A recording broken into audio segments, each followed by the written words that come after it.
میں نے اسے ابھی قتل ہی کہاں کیا ہے جو رو رہی ہو؟ ابھی تو موت کے پروانے پر مہر لگوانے آیا ہوں تاکہ میری تلوار آسانی سے اس کی گردن کو جدا کر سکے۔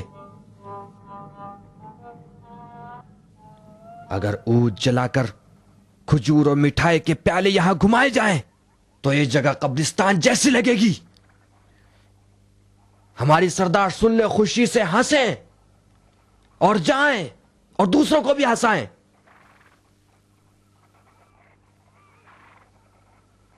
ہم سوگ میں ہیں کہ جنگ میں؟ کیا ہو گیا؟ کچھ نہیں، بس آپ کو بعد ہی میں بتاؤں گا۔ خالہ کو ہزاروں ایسی حدیثیں یاد ہیں جن میں سے ایک ایک حدیث پہاڑوں کو ہلا سکتی ہے۔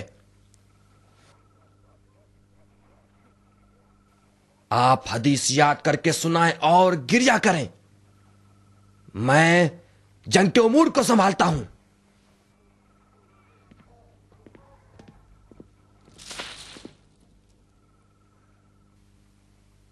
میری گستاخی کو معاف کریں خالہ جان۔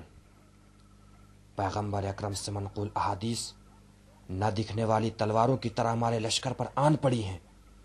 آج رات ہمارا ایک نامی گرامی سردار ایسی ہی ایک حدیث کے ہاتھوں اپنی جان دھو بیٹھا ہے۔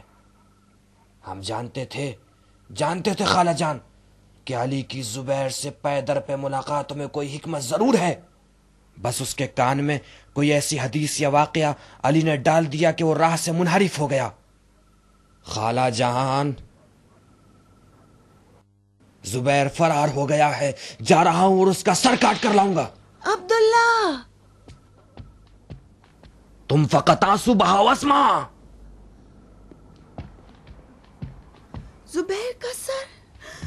اوہ مدد کرو بہن، مدد کرو، وہ مار دے گا، اپنے باپ کو مار دے گا وہ۔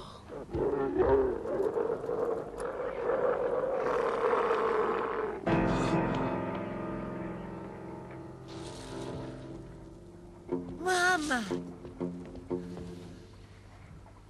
میرے ان ہاتھوں کو دیکھ رہے ہو سعید؟ تلوار کے نشان پڑے ہیں اس پر۔ جو تلوار میری گردن کاٹنا چاہتی تھی خود ٹوٹ گئی۔ یہ تیز آنکھیں رات کے اندھیروں میں بھی دوست و دشمن کے سائے تک پہچانتی ہے۔ معمولی سی حرکت سے بھی سازش کو بھانپ لیتا ہوں۔ نہیں پوچھو گے کیوں میں خلیفہ مظلوم سے زیادہ نزدیک تھا؟ جاننا چاہتے ہو کیوں میں ام المومنین کا محرم راز ہوں؟ نہیں جاننا چاہو گے کیوں میں خلیفہ مظلوم کی خوخائی کا زیادہ حقدار ہوں؟ میرا جاننا یا نہ جاننا کسی چیز کو ثابت نہیں کرتا۔ ثابت نہیں کرتا؟ ابھی ثابت کرتا ہوں۔ تم اپنے دستے کے ساتھ اس جگہ کے محافظ تھے کہ دشمن جہاں سے گھس کر ہمارے قلب لشکر تک آ پہنچا۔ اس کا مطلب یا خیانت ہے یا غفلت ہے یا نالائقی۔ ہٹاؤ اپنے ہاتھ کو۔ میں جو کر سکتا تھا وہ کام میں نے انجام دے دیا۔ دشمن کی رسائی سے میری کمزوری نہیں، دشمن کی قدرت ثابت ہوئی ہے۔ میں یہی تم سے اگلوانا چاہتا تھا۔ کئی دن سے دیکھ رہا ہوں کہ لشکر سے کٹے کٹے سے رہتے ہو، دانت پیس کر جانے کیا بڑبڑایا کرتے ہو۔ اس کا کیا مطلب ہے؟ میں بہت تھک چکا ہوں۔ تھک چکے ہو یا خیانت کا ارادہ رکھتے ہو؟ خیانت کرنے میں ابھی میری نوبت نہیں آئے گی۔ میں خیانت کاروں سے تھک چکا ہوں۔ شرم نہیں آتی ام المومنین کے سامنے بکواس کر رہے ہو؟ جو تلوار باندھ کر جنگ کے لیے نکلتا ہے وہ جنگ سے کبھی نہیں تھکتا۔ یہ تلوار میں نے خلیفہ مظلوم کا انتقام لینے کے لیے باندھی ہے۔ تم قاتل کی نشاندہی کرو، اگر اس کی گردن نہ اڑا دی تو نامرد ہوں۔ سنا آپ نے؟ سنا؟